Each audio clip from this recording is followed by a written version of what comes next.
if you have any questions, you can put them in the chat. And again, feel free at any time to visit teachonline.io and join the membership site. It's free there, and there's lots of great content as well located there. So that's what we're going to be looking at. We'll see if there are some questions. I'm not entirely sure, but we will certainly find out. I'm just going to move over to the other screen here, take a look and see what the scoop is for me on my channel, and see if anyone's coming on here. It's kind of neat because I have so many different machines working right now, and so many different monitors. It can get a little bit confusing as to what screen's showing up and who's watching what's being displayed, whether or not it's just a headshot like this or if it's actually a screen. So bear with me if stuff doesn't work properly, or if it doesn't work correctly. So again, we cover stuff, or I cover stuff. It is we, but on these calls, what I do is I'll try and spend some time really thinking and or discussing everything to do with consultants, subject matter experts, people who just want to share what they know, how to build courses, online courses, how to create those online courses so they can teach what they know, and then also have their own training site where they can deliver this content over and above on YouTube. And the thing that I've kind of learned, I'm going to do a series actually. I'll do it. I'm going to start it on maybe that later this week on Thursday or Friday. But I'm just going to do a bunch of shorts on mistakes I've made online, especially in business over what have I been on? 96, so it's almost 30 years now. So I think we're at 26 years or 27 years. So I'm going to go over some of the big mistakes that I made over the next little while. So I've got all of these video tutorials, and as much as YouTube is really, really popular right now, we're doing a live stream on YouTube, there are lots of other areas where you can build your training site and teach online. And you know, it's interesting for me because I'm somewhat addicted to YouTube as well. But YouTube, there's kind of two different camps that you end up watching, or at least I end up watching, and the people that I talk to end up watching. There's the entertainment part where people just go because it's fun. They like the personalities, are entertained by the stories that are told. And it's not necessarily to learn anything, it's to be entertained. I got some time to kill. There's nothing on TV, nothing that I want to watch, nothing that interests me. So I'm just thinking, you know, what can I watch that keeps me focused on the screen as opposed to the rest of my life that's happening. So there's that kind of piece of it. And then the other reason that a lot of people, myself included, go to YouTube is if I have a specific question for a specific task, or a specific, I'm looking for a specific answer about something. Now in the past, it used to be, you know, you do a Google search to get an answer. And I find myself now, I'll go to YouTube to do that search. And the reason being is the answer that I'm looking for is probably visual just as much as it is written. So, you know, it's kind of, if you have an answer that fits a visual response, I find that I gravitate towards doing my searches on YouTube if I'm looking for an answer to a specific question. On the other hand, if I just want to go and I want to do a search on something that isn't visual, I may go to Google still. And then otherwise, I go to YouTube to get entertained. And again, when I say YouTube, that's the one that's popular for me. Some people may be on Instagram, some people, you know, might be on Facebook, some people might be on TikTok, some of the other social platforms that people entertain themselves on. I don't know a lot of people personally that go to get educated on TikTok It's a lot of it is for entertainment purposes, not for knowledge purposes or learning purposes. So I'm trying to share all of the information that I've collected over 27 years about creating tutorial videos, instructional videos, teaching people online, and then creating an environment where they can actually sell and hopefully monetize these. One of the big differences is that monetizing specifically on YouTube, there's some things that have to happen in order to do that. And then you're looking at a whole bunch of additional ways to monetize other than YouTube directly.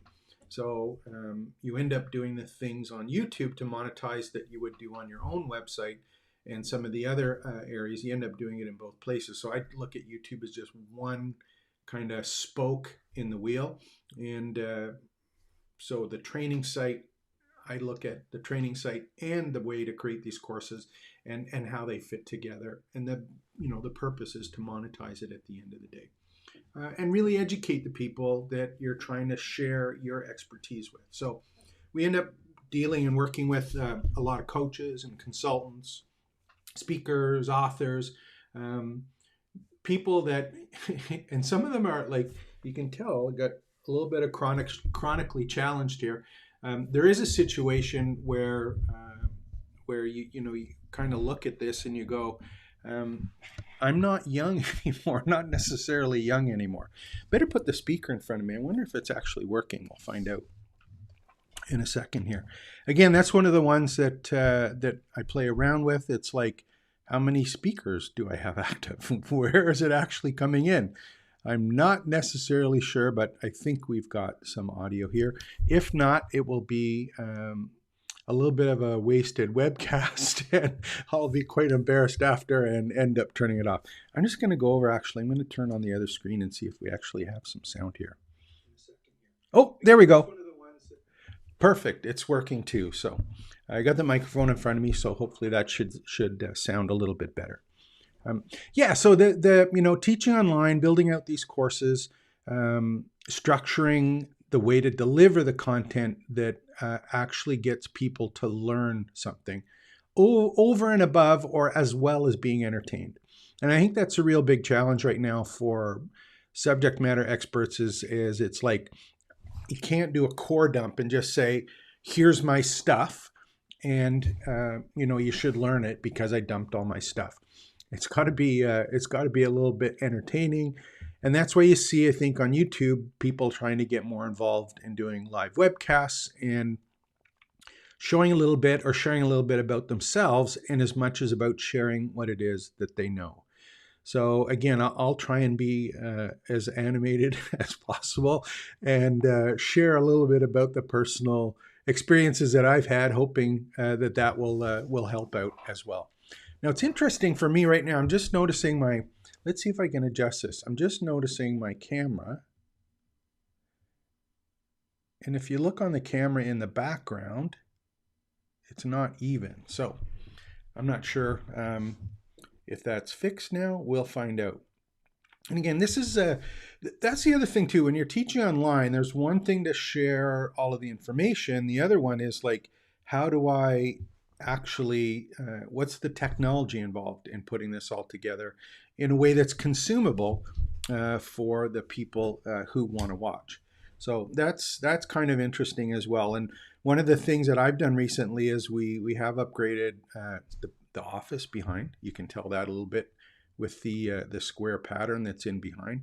Let me see. I'm going to try to adjust this a little bit more again. That's bugging me that it's not straight. I don't know why that is. Okay, we'll try it one more time. Now, am I crooked or not? Okay, let's try this again. See what happens there? You're mucking around, playing with stuff, hoping it will be normal or perfect.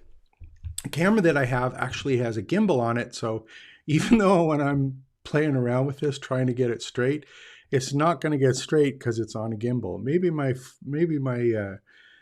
monitor's crooked, or even the wood behind on the wall is crooked. So we'll see what happens there. Again, if you have any questions, if there's anyone watching live here, make sure to put them in the chat.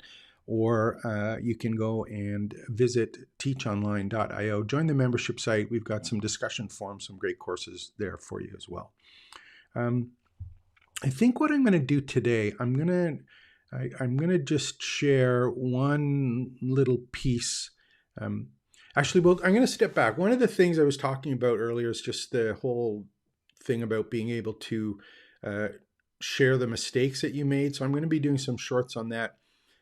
The other thing that I'm going to spend probably a lot of time on, and I won't do a separate channel, but I'll do a playlist of these, is that I'm going to talk about how you can transfer what people are doing in one market to course creation in another. So here's one of the ones that we're going to do is there's a number of people that I follow or subscribe to online on YouTube, and they are expert content creators. They create great content, but the content is about YouTube. It's how to do things on YouTube.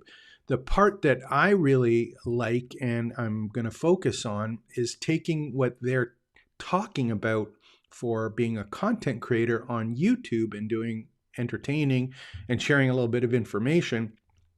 I'm going to go and I'm going to take that exact same process that or tips that they're sharing, and I'm going to apply it to creating courses.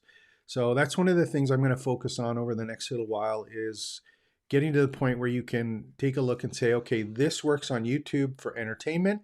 How can I take what they're doing there, apply it to a course or video tutorials that are structured in a course, and improve the course because we've taken something that is YouTube entertainment based and put it into a course-based one. The other thing that I'm going to probably struggle with as we're going forward with these is the whole notion of what a course is opposed to a video tutorial. And that's I'm going to run into some problems there for a number of reasons. The first one is that it's pretty hard to actually define what a course is versus a YouTube video versus a YouTube how-to tutorial. There's kind of there's not a cut and dry line there. There may be people who are doing things on YouTube that are very instructional, but it's not structured in what I would call a course. So I'm going to have to balance what I use and publish on YouTube and what I publish on Teach Online and ask people to pay for that is a specific course-related one or as part of a course. So that's what I'm going to struggle with. I'm going to try and put as much as I can on YouTube. Whether or not it works or not, I'm not really sure. We'll have to find out and test that moving forward. So see if anyone's come on. No one's on here right now, so that's fine. I can deal with that. Just kind of ranting as we go along. And if you haven't subscribed yet, don't be afraid to subscribe. Hit the subscribe button and we'll go